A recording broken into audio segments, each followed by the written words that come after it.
Okay, I had a spiel I was going to say, but I'm going to skip it and just dive in, just given the time. You can do your spiel. Hi, my name is Sari Borditsky. I cover multi-industrials here at Jefferies, including Littelfuse. We're really excited to have them here with us today. Abhi Khandelwal recently joined as CFO following some time at IDEX. Lot to talk about, so as I mentioned, we'll just jump in. This is a fireside chat, so if you have questions, you can feel free to interrupt me at any time. So thank you for joining us today. You settled into the CFO role in mid-June. What are you most excited about when taking this new role? What are some of your initial observations about Littlefuse's financial strength and some challenges that you see? Well, thank you. And first of all, pleasure meeting all of you. I think I know some of you, but I'll get to know you over time. Well, look, first of all, I'm really excited to be here. And as I kind of think about where we are, we're really well positioned to be a leader in safe and efficient transfer of electrical energy. So what got me here is a couple of things. As you've probably heard Greg talk about it, first of all, what we're really working through is sharpening our strategy. And what that implies is, where do we win? What gives us the right to win? So we're in the process of doing that work. So as Greg and I spent some time talking about, that's one exciting piece of it. Secondly, as you kind of think about the brand, think about what we do, we have a broad set of capabilities. And so what we're trying to do is position our commercial organization to go to market differently. What that implies is, rather than selling in silos, how do we go sell our company as a portfolio to our customers and help them solve their problems? And then lastly, it's around operational execution. So if you think about where we are, there's pockets of company that's very well run in terms of operational execution, and then there are pockets that have an opportunity for improvement. So I'll tell you, if you think about our Asian facilities, they're very well run operationally. However, there are pockets of opportunity across our Mexican footprint. So we took a gentleman who ran our Asian facility and made them the VP of operations. So what they're in the process of doing is deploying best practices from Asia into Mexico so that we can start to improve profitability. So going back to your other question on opportunity and challenges, I think the opportunity I just told you, challenges I talked about from a Mexico standpoint, how we're driving improvement. So what really excites me is, you sharpen your focus, you kind of work with your commercial team to go to market in a way where you're solving customer problems. And then we have the balance sheet to go deploy and really help us take the company from where it is to the next phase of this journey. So as you mentioned, you kind of announced 3 new strategic priorities, the first of which is to better capitalize on some growth. Could you just talk through that opportunity, especially within the higher voltage and energy dense applications, and what can this add to growth going forward? You want to start? Yeah, maybe I'll start, Sari, and good morning, everyone, and good to see everybody and a lot of familiar faces in the crowd. But yeah, I think Greg, as he laid out on the last couple earnings calls, we have a pretty broad and diverse exposure. But if you think across our vertical end markets, there is this pervasive trend of whether it's higher power or higher energy density, and certain end markets are certainly moving at a pretty accelerated pace of this kind of trend adoption and evolution. So a couple examples you've heard us talk about, electrification, automotive, or the data center trends and everything around the data center ecosystem. So, really kind of sharpening our focus on where these pervasive trends are, where is the higher voltage, where do we have the right to play, where are we winning with customers, and then with our scale and technology leadership kind of going more aggressively after those opportunities. Yeah, and I think you guys talked about that new business opportunity funnel up double digits in the quarter. What does that funnel represent? Is it near term? Is it long term? How do you guys define that opportunity? Look, I tell you, it's both, right? Some things are pretty near term, quick wins in terms of how our teams are approaching our customers. In fact, I'll give you a specific example. As Greg spent some time, with our customers, it was pretty clear that, for example, 2 salespeople are calling on the same customer, right? So they were a little confused. So now one of the opportunities we have is, instead of being inward focused, how do we change our focus and be more outward focused to think about what is the problem that the customer is trying to solve? We have a broad set of capabilities, broad set of, a pretty broad portfolio that actually fits into a lot of what they're trying to do. So part of this is changing the way we go to market, honestly. And it's a combination, Sari, to your point. It's some of these are short term, some of these are longer cycle. As you get spec'd in, it's a longer cycle play. But again, I come back to our bookings. If you think about bookings exiting Q2, it's been the highest since first half of 2022. And you're starting to see the wins of some of that play itself out. You jumped ahead to my next question, but you did talk about aligning the sales focus a little bit more. Is this something your customers asked for? And does selling complete solutions come at higher margins or higher growth? How does that work? Well, I just gave you the example of Greg talking to a couple of customers who said, hey, it'd be better if one person called and kind of sold me the whole portfolio. So part of this is customer driven. And part of this is frankly driven by the fact that if you look at a portfolio and we kind of go spend time with the different leaders, it's pretty clear. As their sales team are selling their products, there's an opportunity to go get bigger wallet share. So it's a combination. It's some of this is customer driven, some of this is our own desire to go sell the portfolio versus each of the silos selling the individual product. Does it come with higher margin? I'd say this. I think first of all, I keep anchoring back to what we do, which is safe and efficient transfer of electricity. What that implies is there's got to be value creation. There's got to be a value proposition. I mean, if you think about us, we're a small part of the overall solution, so the cost of failure is pretty high. So that's a big part of it. And then it ties back to a third strategic imperative, which is operational execution. As you start to improve your footprint or operational execution, when the top line starts to grow, the business levers really nicely at 30-35% long term, and you start to see margin expansion. One opportunity you've talked to about this go-to-market strategy has been data centers, around those data centers. So maybe just kind of describe that opportunity, how are you scaling that go-to-market opportunity and bringing more of your portfolio to that market? Yeah, maybe I'll start, Terry, and then hand it over to Abhi. If you think about our data center exposure today, we've talked about being pretty meaningful growth driver. It's not double digits a percentage of sales, but still driving some nice volume expansion across our segment. So interestingly, we touch up whether it's a electronics segment, you think more on the rack, or industrial segment, think more data center infrastructure. But really goes back to the themes that Abhi spoke to, which is safe and efficient transfer of electrical energy. And you're seeing a lot of these data center architectures that have historically been lower voltage, 1248 volts, kind of moving to those higher voltage architectures that presents a pretty meaningful opportunity for us across those business segments, and then tie it back to that second opportunity that Abhi pointed to, which is if we think about selling that product suite, whether it's an electronic segment or an industrial segment or a transportation segment product, to those customers at a kind of funneled approach with a direct sales force, that's the opportunity to get into those next gen architectures with the customers, which by the way, we're already working with today, right? We're working with the leaders on the hyperscaler side or on the infrastructure side. Most of the names that come to mind, we have the relationship. So as we get more cohesive in our sales approach, it's an opportunity to further leverage that growth. I mean, I think just to building on what you said, David, I think this example in particular is a great example because all three segments touch that end market. And so if you go in with the United Front in terms of, hey, here's the entire gamut of products that we offer, I think you have a real opportunity to increase your wallet share. And that's kind of what we're excited about. This is the one place where we actually piloted this, and if you think about the wins that we talked about in our second quarter call, it was all tied to this part of the business. And just backing up, because you obviously go through distribution, just how does this sales process work and through the distribution channel as well? Yeah, and maybe taking a step back, if you think about the Littelfuse business today, about, let's call it 60%, using round numbers of our revenues flow through the distribution channel. But what's interesting about that number is a lot of it is, let's call it directed to distributors, meaning that you're already working with the OEM customer, whether that's a big automotive or industrial or broader transportation or data center customer. So I think, bridging back to the data center example, oftentimes we're working direct with the hyperscaler, with the infrastructure provider. It could end up flowing through distribution because, back to Abhi's point, we tend to be a pretty small percentage of the bill of materials when all is said and done. But the direct engineering relationship is there and frankly has already been there. And that's kind of the ethos and the strength of the Littelfuse model, is that engineering relationship. So you referenced the opportunity for the Mexico factory footprint. Your third priority obviously is focused on operational excellence. You established a new global operations team in the second quarter. Just some early learnings of this team. What KPIs are they focused on? And then what's the margin opportunity there? Yeah, so look, I'll start with the last question because we get that a lot, and I've gotten that a lot, especially given my background on 80/20 and operational execution.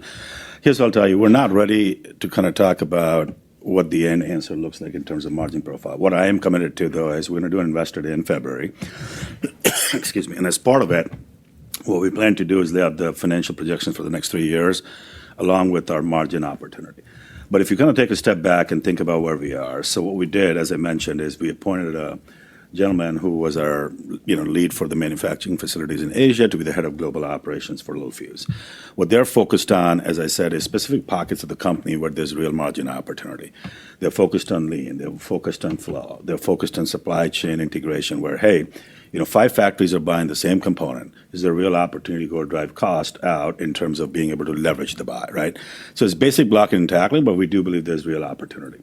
If you look at our Q2 performance, right, and kind of go through by segment, I think without answering the margin question, I do think there's a little color I can give you. If you think about industrial performance, right, they exited the quarter at about 19%. Really good margin profile. They had a nice growth for the quarter. So one of the things I'll tell you about industrial segment, for example, is we continue to plan to invest in that business. So at a 19-20% kind of margin profile, we're really happy with the performance. Transportation has some work to do. Part of the Mexico facilities are tied to our transportation segment. So as we start to see that get better, you'll start to see improvement in our transportation segment. And then look, electronics is an interesting one because if I kind of think about the passive and the protection piece of the business, they're doing really well in electronics. What's dragging the performance down for that segment is really the pressure that we see in the power semi business. Now, that said, exiting Q2, as we talked about, we're starting to see an inflection in our orders. And so as that volume starts to come back, you're going to start to see the electronics business margin improve as well. So net, what I'll tell you, there's margin opportunity for the 2 segments that I laid out, transportation, electronics, and overall Littelfuse. And as we do Investor Day, we'll start to quantify that more and what that means in terms of goals over the next 3 years. You mentioned electronics margins, so I'll skip a little bit ahead. What's the right way to think about through-cycle margins for electronics, and how do we think about the margin contribution from operating leverage for some of the strategic initiatives you spoke about earlier, and just how do you think about managing costs for a business that's such cyclicality? Yeah, so I'll kick it off, and David, you can jump in. But I think first things first, if you kind of think about electronics segment, think about 21, 22, I'd say they were pretty normal years. I mean, the growth rates were 20+% for 2 years. And so what you then saw is an elongated, correction, if you will, inventory destocking and correction of those 2 years of growth. So at the average, we were about 21% EBIT margins is what we saw. Now, where we are today is nowhere close to 21. We're in the 15% kind of range. But again, as I point back to the power semi piece, power semi is a big part of the drag in the electronics segment. As we mentioned, Q3 to Q2, we should see improvement in our power semi business, and that business starts to come back. Our margins are going to start to uptick in the electronics segment. I'd say from a operational flow-through standpoint, long term, I'd say the portfolio is about a 30-35% flow-through on incremental sales. It can be higher in the early days simply because as you start to see revenue come back, you're not going to go invest dollars and cents, but long term, we're going to invest back in the business to continue that top-line momentum. So that's how I would think about it. David, anything from you? Yeah, and I would just add to that point, back to that leverage of 30-35%. Historically, our electronics segment, we really see strong kind of incremental conversion on volume growth and feel confident in the ability to execute on some nice volume momentum. And Abhi spoke to some of the book-to-bill strength we're seeing. So, confidence in our teams and electronics to deliver on that expansion. I'll just pause. If you have any questions, raise your hand. Okay.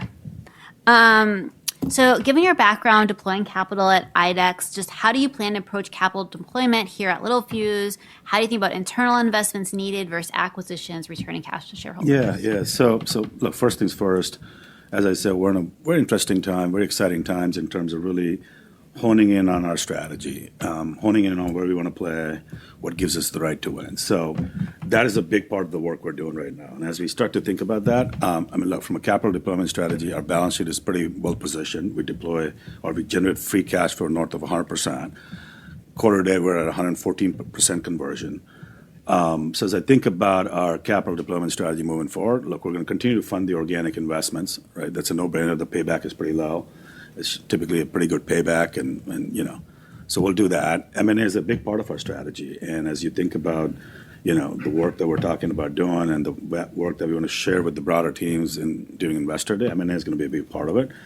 So we're going to continue to deploy capital, and then lastly, I'd say, look, dividend is going to be a part of how we return share back to cash holders, coupled with strategic share buybacks. So nothing earth-shattering in terms of how we're going to do this, but for us right now, what we're really excited about is really honing in on where we want to play and what gives us the right to win. Maybe we'll get a preview of the Investor Day here. What criteria are you focused on when evaluating some of your M&A targets? Yeah. How do you think about some white spaces? Yeah, so again, we will deploy capital in the areas that we believe are strategic to us. That said, when I think about our criteria, think about our metrics that we care about, look, at the end of the day, what we're focused on is a ROIC of double-digit in 3 to 5 years. Part of this is going to come down to the acquisition. And what I mean by that is certain acquisitions, if they're a fixer-upper and all it is you go take out a bunch of costs, you get there faster. But long-term, over 3 to 5 years, our goal is to be double-digit ROIC. That's how we're thinking about, return on capital, return on our M&A capital deployment. Leverage is pretty low currently. I think under 1x net debt to EBITDA. Like, how do you think about the optimal balance sheet? Well, look, I think for the right M&A, we'll go as high as 2.5. Now, the good news is, even if we pushed it slightly higher, we generate enough cash that we'll pay it down. But ideally, 2.5 is the ceiling, and that's where we would want to be. To your point, we're way below 2.5, so we have ample capital to go deploy. And the good news is our cash flow is pretty robust. So as we deploy capital, we'll continue to delever as we move forward.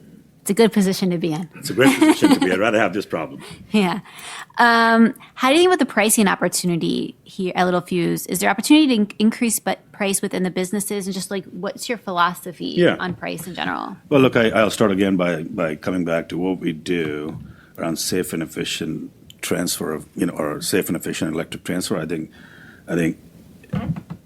that is the core to who we are. The work that we do is pretty critical. The cost of failure is super high.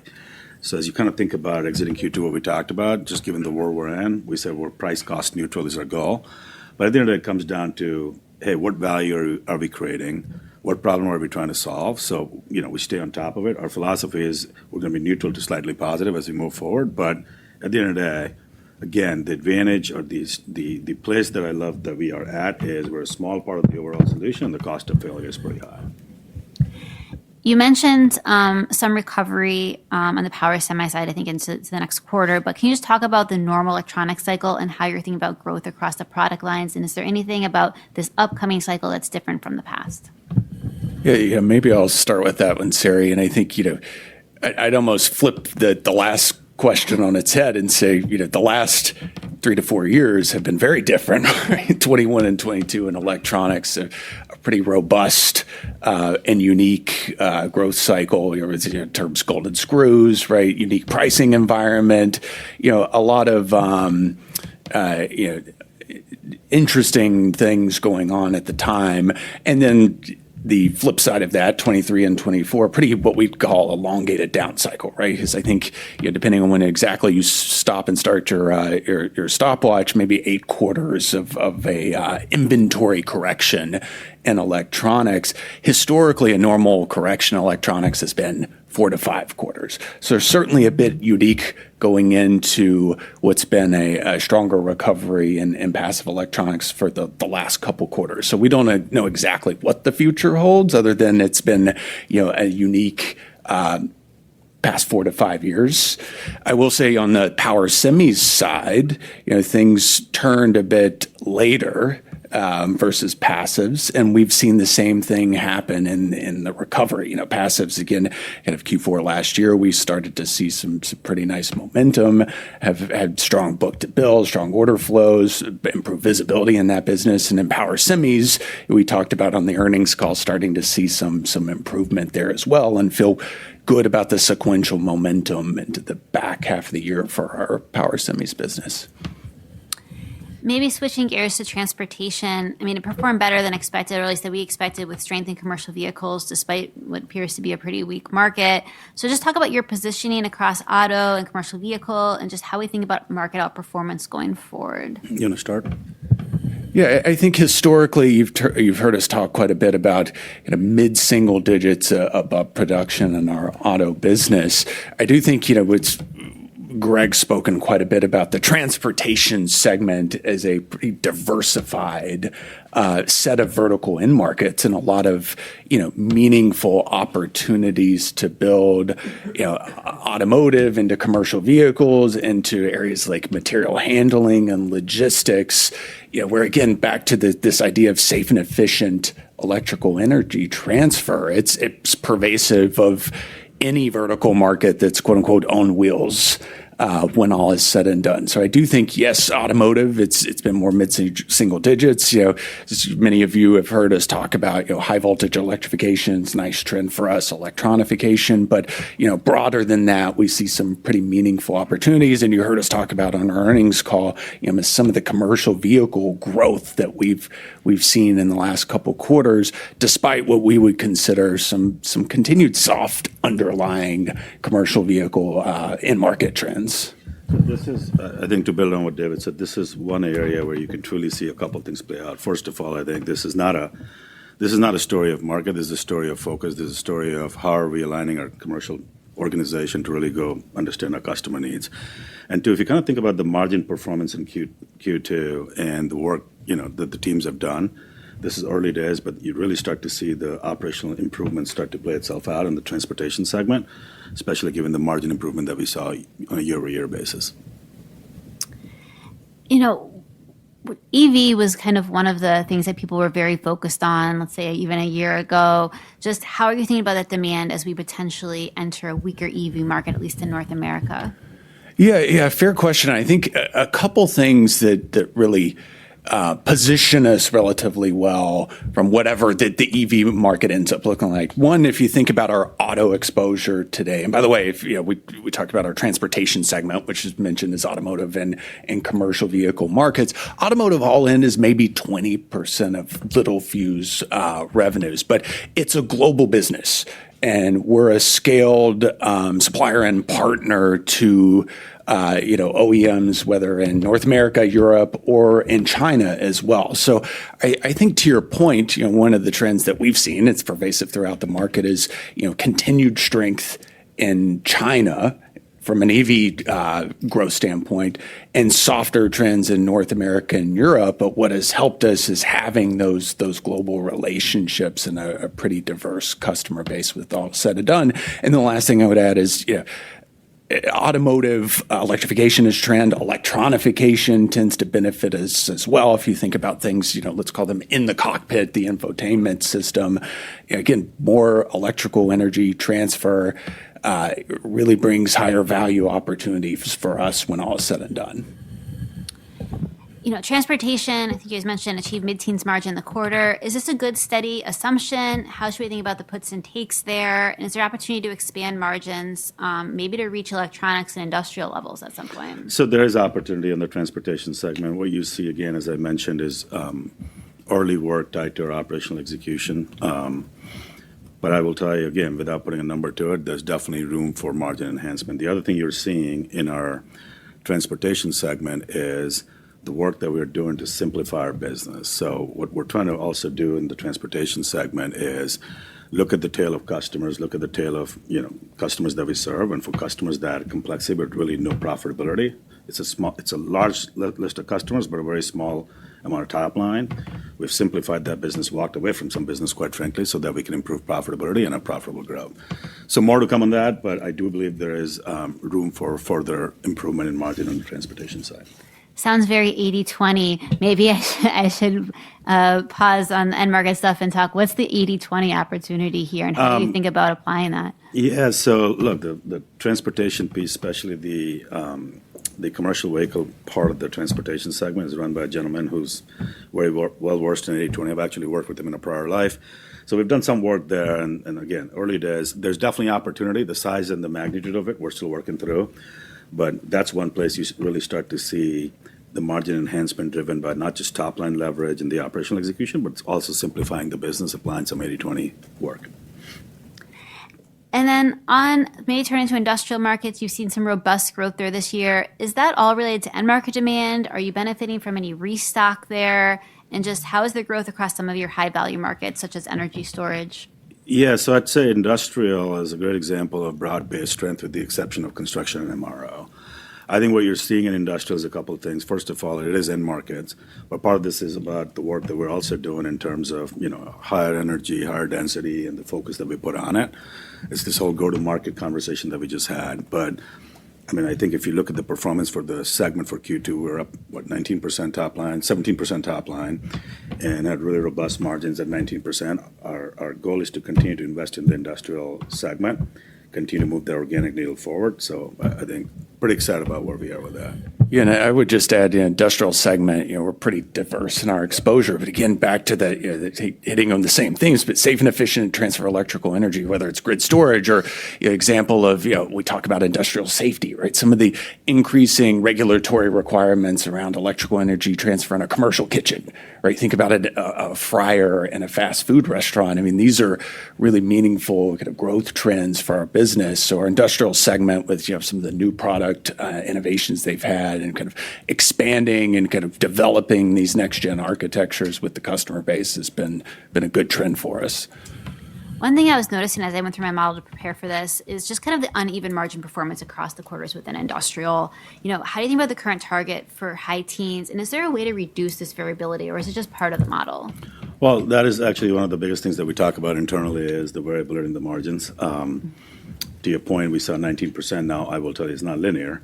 There are certain quarters that are lower than others, just given seasonality, so you might see a little bit of variability. But this kind of comes back to really honing in on the operational execution piece and making sure we're staying on top of it. So even as the volume starts to come down, we're de-levering at a much slower pace than what we've typically seen. So the operational execution piece is a big piece of how we're focused on making sure our margins are not as volatile as they've been. As you look in the business into 2026 and beyond, what are 2 or 3 key metrics that you're most focused on just to ensure the durable earnings growth? Organic growth, efficient allocation of capital, and then this operational execution piece. And the organic growth ties back to the 2 strategic priorities we've been talking about. Those are the things that we're laser focused on, because I think what we're trying to focus on is your earlier question, which is how do we have a model that is not so volatile that earnings go up, earnings go down. We're trying to manage that by, again, focusing really on the go-to-market and making sure we maximize the wallet share. One of the questions that we're super curious on, and we're asking everyone, is just as AI continues to improve operational efficiency and expand capabilities, how do you see that impacting growth or potentially margin expansion as in the near term and then over the long term?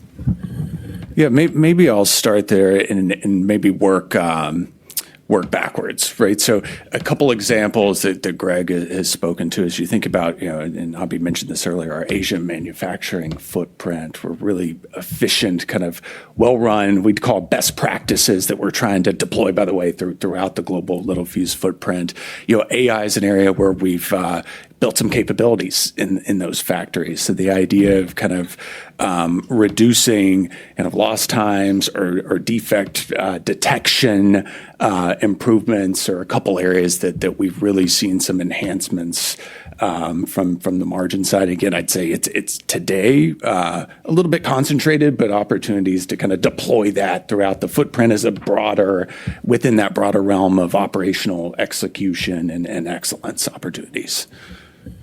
And I know we're running up the clock. So lastly, if you could just sum up, what do you think, especially coming from a new position or maybe coming from the side of the fence the other day, what do you think investors might be overlooking at Littelfuse? And looking ahead, is there an aspect of the business or strategy that you feel deserves more attention? Yeah, a couple of things. Look, I'll anchor back to the first question you started with. I think as we solidify our strategy and solidify where we're headed and kind of lay out the details. Couple of things. First of all, I think we do have a pretty diverse set of end markets we touch, and we need to do a better job, honestly, of articulating where we play. Like the data center is a great example. We've been a part of that end market, but we've never been able to articulate clearly, and we'll start to do that. So I think as we sharpen our strategy, really hone in on go-to-market and drive operational execution, you should start to see that both on our top line and bottom line. We will, again, clearly articulate our 3-year financial goals as part of the Investor Day, but all that said, coupled with the balance sheet that we have, we're really excited about where we're headed, and we expect to provide a lot more details and clarity around the end markets and our financial commitments as part of the Investor Day. David, you want to add anything? You talked to us. Yeah, and I'd say just excited to have Greg and Abhi on board, and I think if you think about the balance sheet of the company, the cash generation that Abhi pointed to, just a really, really strong foundation to support the strategic initiatives, and look forward to sharing more in the